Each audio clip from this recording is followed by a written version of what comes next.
Weereens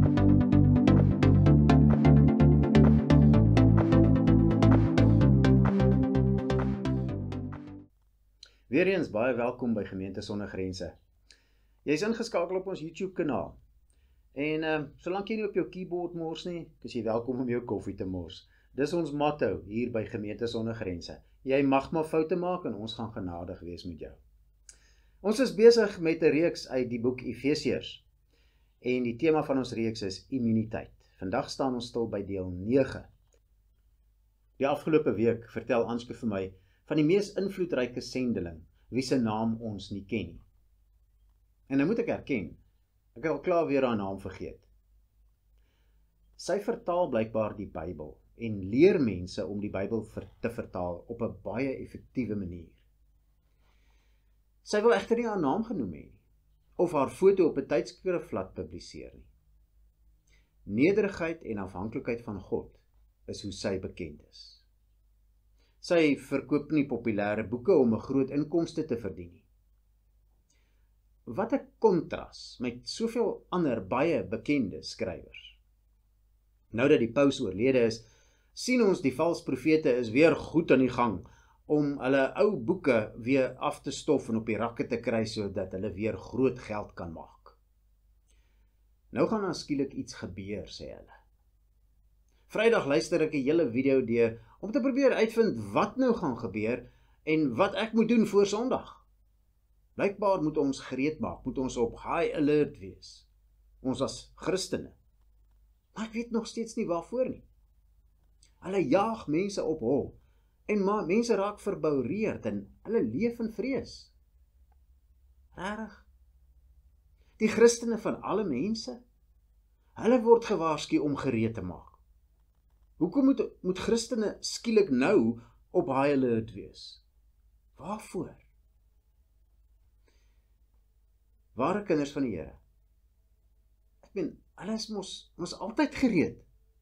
En wat is die belangrikste ding wat kan gebeur? Jy kan Jesus ontmoet. Of dit nou is met sy wederkoms en of dit is met jou dood. Jy moet gereed wees daarvoor. En ware kinders van die Here is gereed daarvoor. Wat is hierdie hype nou skielik? So kom ek vra vandag vir jou. Leef jy in vrees? Leef jy in vrees vir die wêreld en vir wat hulle aan jou en jou gesin kan doen? Leef jy in vrees vir die kriminele of in vrees vir korrupte polisiemanne? Vrees jy siekte en vervolging en die dood? Wat van die bose magte? Is jy bang dat bose geeste jou iewers gaan vaskeer en iets aandoen? Hoeveel keer het jy al jou huis skoon gemaak, omdat jy bang is vir hulle? Hoe is ons veronderstel om te leef? In vrees? Wat is ons ware verantwoordelikheid? En hoe behoort ons te leef?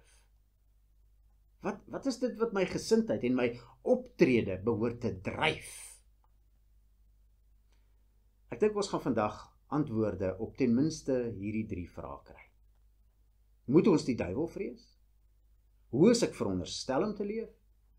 En wat is my grootste motivering om so te leef? Vandag staan ons stil by die laaste paar versies van hoofstuk 1.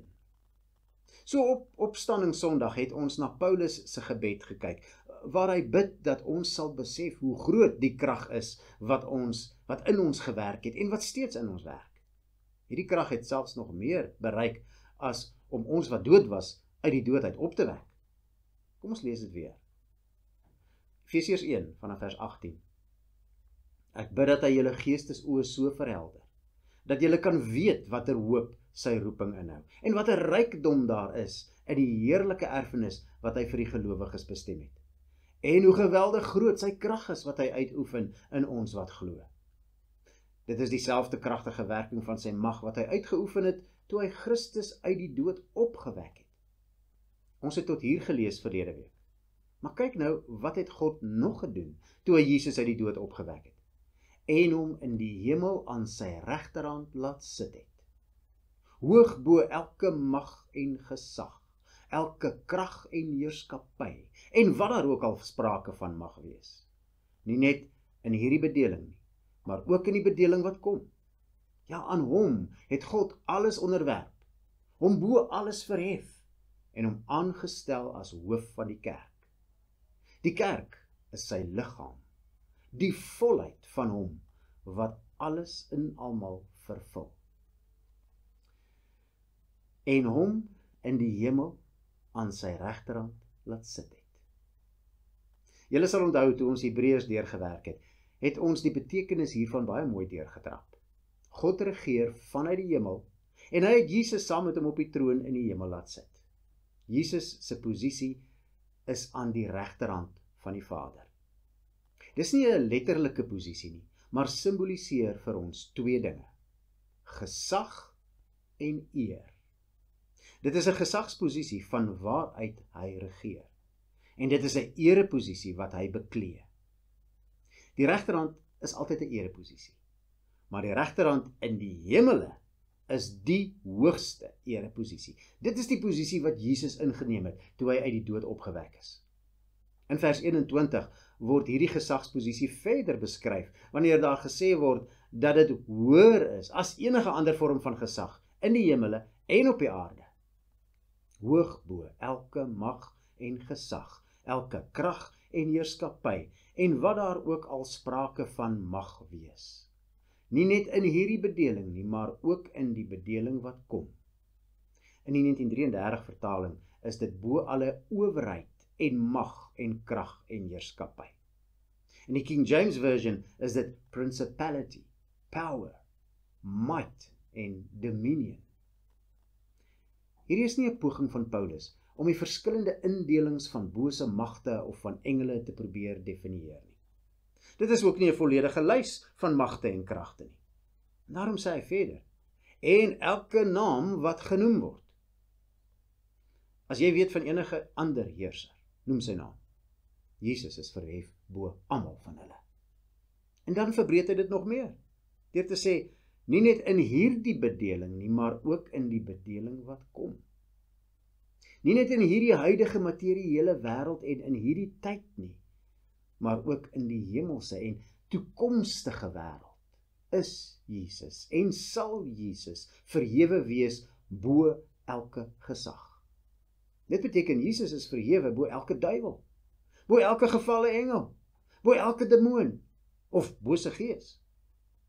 In hoofstuk 6 vers 12 sal ons later by geestelike oorlogvoering stilstaan. En daar word die bose magte ook genoem. En daar word spesifiek gesê dat ons stryd nie teen vlees en bloed is nie, maar teen hierdie bose magte in die lig. Jesus is egter ver bo hulle verhewe. En dit het groot implikasies vir jou en vir my. Maar is hy net verhewe bo die bose regeerders? Wat van die heilige engele in die hemel? Hulle wat nie geval het nie. Weer herinner ek jou aan ons studie uit Hebreërs, waar die verhewenheid van Jesus alreeds in hoofstuk 1 beskryf is. Die engele is sy diensknegte, en nie vir een engel is daar ooit gesê, sit aan my regterhand nie. Jesus is ook hoog verhewe bo die engele in die hemel. In vers 22 kry ons dit duidelik saamgevat. Ja, aan hom het God alles onderwerp, hom bo alles verhef. Die Griekse woord vir alles is pas, en word in vers 22 tweemaal gebruik. In vers 23 word dit weer tweemaal gebruik. Nou so 'n herhaling is gewoonlik 'n beklemtoning. Hy is inderdaad verhef bo alles waaraan jy kan dink. Alles is aan hom onderwerp. Dit sluit in alle nie lewende elemente en natuurkragte, alle aardse heersers, alle hemelse heersers, alle autoriteite en ja, ook al die bose magte. Niks word uitgesluit nie. En dan begin Paulus met 'n baie belangrike leerstelling oor die kerk, wat hy later meer breedvoerig sal verduidelik. Hy sê, en hom aangestel as hoof van die kerk. Nou ek weet nie of ek vandag in staat gaan wees om die volle omvang van Christus se hoofskap oor die kerk te verduidelik nie. Dit is so verhewe, so heerlik, so onbeskryflik diep, dat ek vrees dat ek dalk nie die woordeskat sal hê om dit te verduidelik nie. Die woord wat ons met kerk vertaal is ekklesia, wat letterlik die uitgeroepenis beteken, Ons vertaal dit gewoonlik direk met gemeente. Die volk van God in die Ou Testament word ook in Grieks die Ekklesia genoem. Dit is 'n vergadering van gelowiges. Jesus is aan die gemeente, aan die gelowiges, aan die heiliges gegee as 'n geskenk. Hy is aan hulle gegee as hoof. Bo alles is hy as hoof aan die kerk gegee. Ons kan ook sê, hy is meeste van alles, die hoof van die kerk. Ja, hy is hoof oor alles en bo alles. Maar hy is verder verhef as hoof oor die kerk. Hy is hoof van die kerk. En niemand anders kan ooit aanspraak maak op daardie posisie nie. Hy alleen is die hoof van die kerk, nie die paus nie. Geen ander mens, gees of engel nie. Maar wat beteken hierdie woord hoof? In die konteks kan ons duidelik sien dat hy verhef is tot 'n gesagsposisie. En daarom kan ons dit ook aanvaar van die kerk. Hy regeer as leier oor die kerk. Net soos hy regeer oor die natuur, oor die aardse heersers, oor die engele en oor die bose magte. Maar vir die kerk is dit baie meer as dit. Sy hoofskap impliseer dus wel dat hy regeer. Maar dan lees ons in vers 23, die kerk is sy liggaam. En dit definieer eintlik vir ons wat hoof beteken. Hy is die hoof van die liggaam. Paulus skryf in 1 Korintiërs 12 vers 27, julle is die liggaam van Christus. Hy praat met gelowiges. En afsonderlik is elkeen 'n lid daarvan. Later in Efesiërs 3 en hoofstuk 4 word ook duidelik gesê dat gelowiges die liggaam van Christus is. As ons die liggaam van Christus is, en hy is die hoof van hierdie liggaam, dan is ons deel van Christus. Want geen liggaam en geen hoof bestaan tog op sy eie nie. Hierdie eenheid wat ons met die hoof het, is 'n onlosmaaklike eenheid. En daarom kan ons nie sê, ek is in Christus, maar ek is nie deel van die kerk nie. Ons kan nie in Jesus glo en nie deel wees van die kerk nie. Dis 'n dwaaling. Deur die hoof word ons aan mekaar verbind. Elke senuwees van elke ledemaat kom uiteindelik by mekaar in die brein. En so is alles aan mekaar gekoppel. 'n ander beeld wat Jesus ons gee, is die wingerdstok en die lote. In die lote is daar geen lewe, as dieselfde sap wat in die wingerdstok is, nie ook deur die lote vloei nie. As ek my distansieer van die ander lote, dan is ek afgesny van die wingerdstok self, van Christus. Met ander woorde, as ek myself afsny van die liggaam van die kerk, dan sny ek myself af van Christus. Dink maar 'n bietjie. Ek het 'n hand, en daar's 5 vingers op hierdie hand. En ek het 1 vinger verskriklik baie nodig, en ek kan allerlei nice goed met hom doen. Ek kan my oorkrap as hy jak. Maar as hierdie vinger nie daar is nie, as ek hom afsny en ek sit hom aan een kant, dan verloor hy sy funksie. Dan het hy geen nut meer nie. Maar dan gebeur 'n tweede ding met hom. Uiteindelik sterf hy. As ek hom vinnig genoeg weer kan aanwerk, dan kan hy aan lewe. Maar as ek hom lank genoeg afgesny hou, dan sterf hy. En dan gebeur daar 'n derde ding met hom. Hy begin vrot. Hy stink. En dis 'n getuienis van iemand wat homself afsny van die kerk, want hy het homself afgesny van Christus.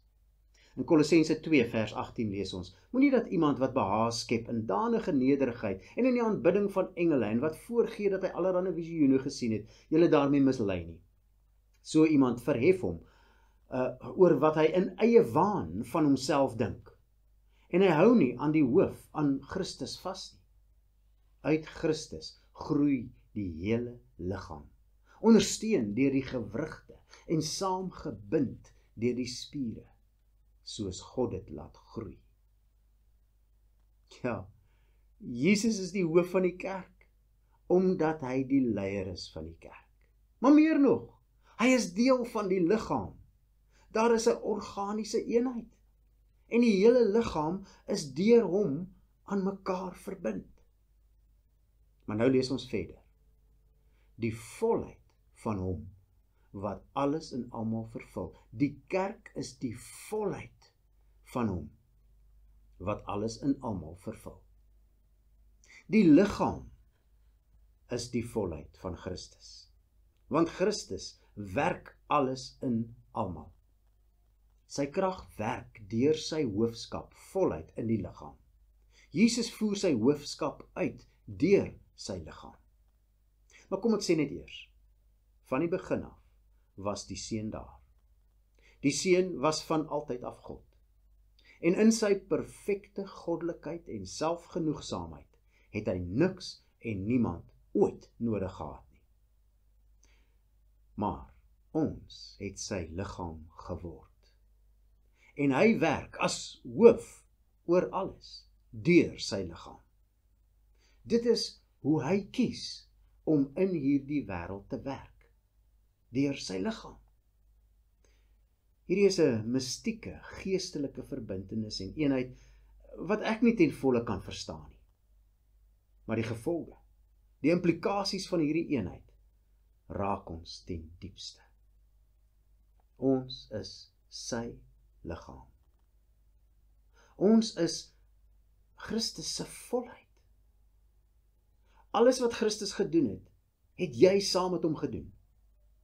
En alles wat hy nou doen, doen jy saam met hom, want jy is sy liggaam. Hy het gesterwe. En as sy liggaam het jy ook saam met hom gesterwe. Hy het opgestaan. En as sy liggaam het jy ook saam met hom opgestaan. Maar kom ons gaan verder. Hy het gaan sit in die hemele op die troon, aan die regterhand van God. En jy? Efesiërs 2 vers 5 en 6 gee die antwoord. Ook toe ons dood was deur die misdade, lewend gemaak saam met Christus, uit genade is julle gered, en dan vers 6, en saam opgewek, en saam laat sit in die hemele, in Christus Jesus. In Christus Jesus sit ons saam met hom op die troon. En eendag sal ons ten volle ook saam met hom op die troon sit, sê Openbaring 3 vers 21. Elkeen wat die oorwinning behaal, sal ek saam met my op my troon laat sit, net soos ek ook die oorwinning behaal het, en saam met my Vader op sy troon gaan sit het. Alles wat Christus gedoen het, het ons ook gedoen. Maar luister nou. Alles wat ek doen, is wat Christus doen. Want my lewe is in sy liggaam. Wat 'n ontsettende verantwoordelikheid. Is dit wat die wêreld sien wanneer hulle na jou kyk? Sien hulle Jesus raak, omdat jy doen wat Jesus doen? Watter groter motivering is daar nie vir ons om heilig te lewe nie? Het jy nodig om bang te wees vir die duiwels? Nie as jy deel is van Christus nie, want hy is ver verhewe bo hulle, en daarom is jy ook verhewe bo hulle. Het hy nie die oorwinning behaal oor die bose magte nie? Dan het jy ook mos die oorwinning behaal, want jy is immers sy liggaam. En soveel as wat hy dit gedoen het, het jy dit gedoen. As ons in vrees lewe, dan ontken ons eintlik dat ons deel is van sy liggaam. Het ons nodig om bang te wees vir wat in die laaste dae gaan gebeur? Wat as daar 'n wetwegraping plaasvind? Wat as daar 7 jaar verdrukking is?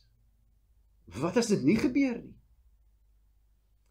Wat as ek sterf in 'n ongeluk of een of ander siekte kry?